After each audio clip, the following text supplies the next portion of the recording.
Es spricht der Führer.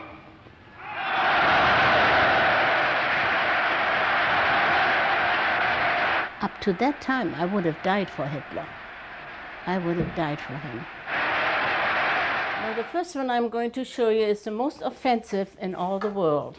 82 years old, filled with life and brimming with stories of a past so unlike the present. The one thing that people always ask is, what was it like to live in Nazi Germany? It says Bremen nach Stunde Null, Bremen after 0 hour. It was 1936. 8-year-old Ilse Lum, living in the booming port city of Bremen, Germany,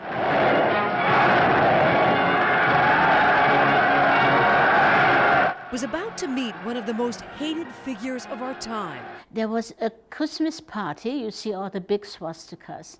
My brother and I were invited to this party. Invited by Hitler himself. Germany's chancellor had heard about a poem their mother wrote about the virtues of German youth. Nationalsozialistische Partei, honest, kinderreiche. That message and their family would be exactly what he was looking for. The poem was published, and that's when it all started. There, Hitler all of a sudden had his poster family.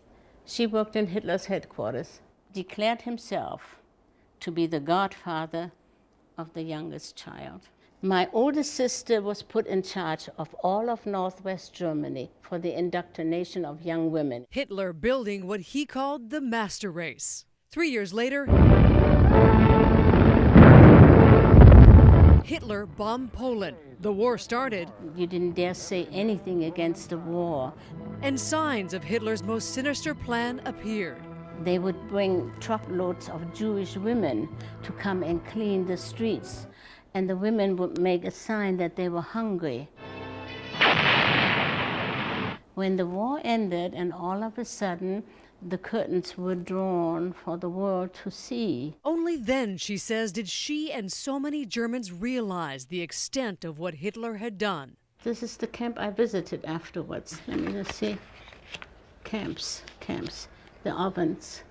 I cried for 2 weeks.